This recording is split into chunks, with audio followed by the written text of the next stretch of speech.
Assalomu alaykum baradarim. Ehtiyot deyin danay tüneli. Nora kabur omadan sınıraydı Şambe. Hava yaşlarga, garin hava yavazmışlarga. Hamay pasajroş murda. Şaş nafar murda gel bachon. Ruzi pissin. Deyim ruzi Ramazan. Garin sadavay vazmışlarga. Ne sıktı bana, toli sıktı bana. Tamam murda.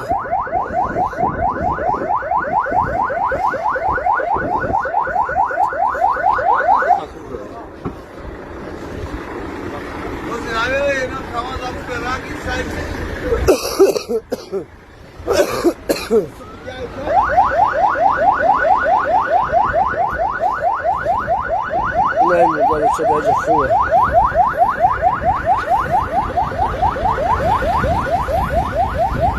Evet, çok güzel.